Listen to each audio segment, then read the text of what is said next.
प्रकारचं एक नैसर्गिक संकट ह्या पावसाच्यामुळं माझ्या महाराष्ट्रातल्या आपल्या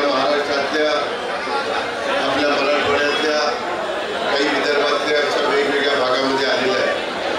आज कॅबिनेटमध्ये त्याच्याबद्दलच्या स्पष्ट सूचना तातडीनं पंचनामे केले गेले पाहिजे आणि पंचनामे होऊन प्रस्ताव मुंबईत आल्या डायरेक्ट त्या लोकांना डीबीटीवर जी काही मदत पुन्हा उभं राहण्याच्या करता किंवा काहींची जनावर लावून गेलेली आहे, त्यांचे कोंबड्या असतील, बकऱ्या असतील, अशा प्रकारचं त्यांची जीवितहानी झालेली आहे आणि काही मनुष्यहानी पण त्याच्यामध्ये झालेली आहे।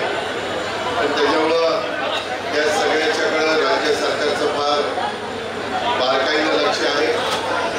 मी पण आज रात्री बीडचा आढावा बैठक लावलेली आहे, परंतु सतीशरावनी मला सांगितलं होतं की दादा आज आपण छत्रपती संभाजीनगरमध्ये येत आहे आणि बाहेरून तुम्ही पुढे जाणार आहे। आता जाताना शिवाजीराव छोटे आपले जालन्याचे माजी आमदार त्यांचाही पक्षप्रवेशाचा कार्यक्रम दिलेला आहे, पण आपल्या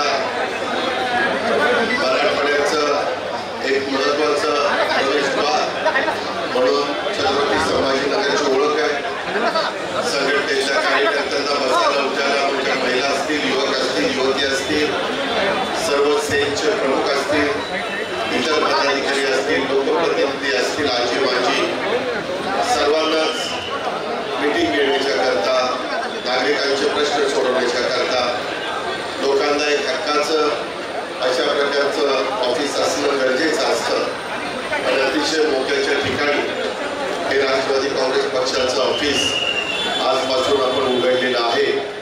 मी आपल्या सर्वांच्या साक्षीनं राष्ट्रवादी काँग्रेस पक्षाच्या छत्रपती संभाजीनगर कार्यालयाचं उद्घाटन झालं असं या निमित्तानं सांगू इच्छितो।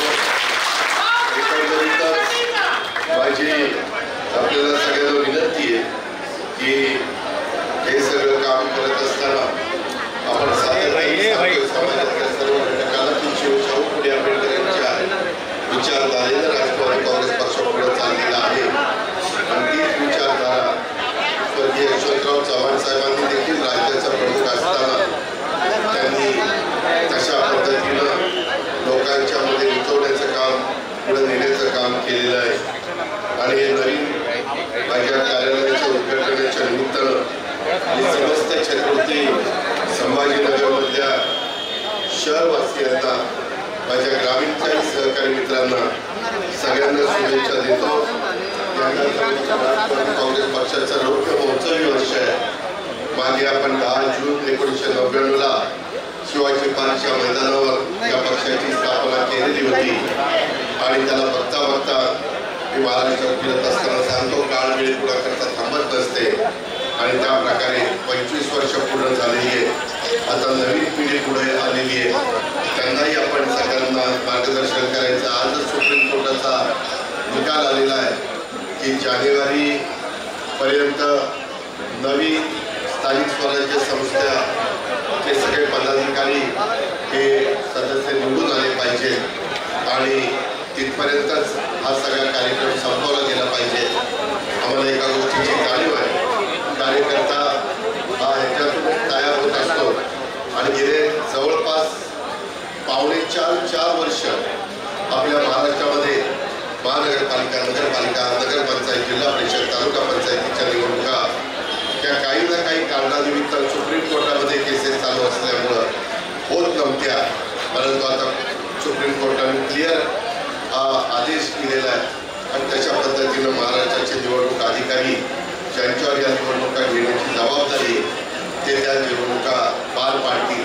त्यावेळेस आपला राष्ट्रवादी काँग्रेस पक्षाच्या वेगवेगळ्या घटकांना प्रतिनिधित्व देण्याचं काम आपण सगळेजण मिळून करू। त्याच्यामध्ये माझंही फार बारकाईनं लक्ष राहील। अतिशय समाजामध्ये चांगलं ज्यांचं नाव आहे, ज्यांची चांगली प्रतिमा आहे, ज्यांची जनमानसामध्ये सर्व जाती धर्माच्या लोकांना बरोबर घेऊन जाण्याची आजपर्यंतची त्यांची खासियत आहे, अशांना आपण उद्याच्या काळामध्ये या निवडणुकीच्या निमित्तानं प्रतिनिधित्व देणार आहे। त्याच्यामध्ये जातीचा पातीचा नुसता नात्याचा गोट्याचा विचार केला जाणार नाही, तर त्याच्यामध्ये मेरिटचा विचार केला जाईल याबद्दलची पण खात्री मी आपल्या सगळ्यांना देतो. मगाशी येताना एअरपोर्टला पत्रकार मित्रांशी बोलता आलं नाही. ते म्हणत होते की ह्याच्या संदर्भामध्ये बोला, पूरजन्य परिस्थितीच्या संदर्भात. वास्तविक त्याच्याबद्दल मी पुढच्या मेळाव्याच्या मध्ये मला जे काही बोलायचं ते बोलील, पण आता एवढंच सांगतो, आजच्याच कॅबिनेटमध्ये राज्याचे मुख्यमंत्री, दोन्ही उपमुख्यमंत्री आणि मंत्रिमंडळाने याबद्दलच्या क्लिअर सूचना सगळ्या जिल्हाधिकाऱ्यांना, सगळ्या वेगवेगळ्या विभागाला, ज्याचा ज्याचा अशा प्रकारचं नैसर्गिक संकट आल्यानंतर ज्या ज्या डिपार्टमेंटच्यावर ती जबाबदारी असती त्या सर्वांना तशा प्रकारच्या सक्त सूचना दिलेल्या आहेत. आणि पालकमंत्र्यांना पण सांगितलेले की प्रत्येकाने या 2 दिवसात आपापल्या जिल्ह्यांचा आढावा घ्या आणि त्याच्यातून अजून काही त्याच्यात मदत केली पाहिजे त्याबद्दलचा अहवाल द्या. आणि पंचनामे पण ताबडतोब त्या ठिकाणी सुरू करा. एकतर चांगली पिकं आली होती, परंतु पावसामुळे काही काही ठिकाणी जमिनी वाहून गेल्यात, खरडून गेल्यात, पिकाचं नुकसान झालेलं आहे आणि त्याचा खूप मोठा फटका माझ्या शेतकऱ्यांना बसतोय. त्याच्यातनं पुन्हा माझा शेतकरी उभा राहायला पाहिजे. संपूर्ण महायुतीचं सरकार शेतकऱ्यांच्या पाठीशी आहे याबद्दलची खात्री मी आपल्या सगळ्यांना देतो. आणि एकंदरीतच अनेक निवेदनं मला तिथपासून इथपर्यंत आलेली आहे.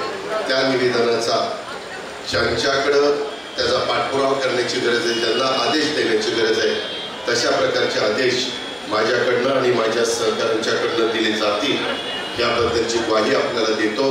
एक चांगल्या प्रकारचे जागा ही या कार्यालयाच्या निमित्तानं उपलब्ध करून दिली त्याबद्दल आमचे डॉक्टर गफ्फार कादरी साहेबांचं आणि सगळ्याच त्यांच्या सहकारी मित्रांना मी मनापासून धन्यवाद देतो, त्यांचे मनापासून आभार मानतो.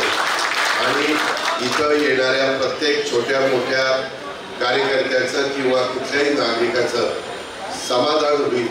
100% माझ्याकडनं किंवा तुमच्याकडनं कामं होतात अशातला भाग नाही, परंतु बऱ्याचदा काम झालं नाही तरी त्याचं काम समजून घेऊन ते काम करण्याच्या करता आपण प्रयत्न करतोय याबद्दलचीच सगळ्यांची कामाची पद्धत राहिली पाहिजे ही अपेक्षा व्यक्त करतो. आणि पुढच्या कार्यक्रमाला जाण्याची परवानगी घेऊन मी आपली रजा घेतो. जय हिंद.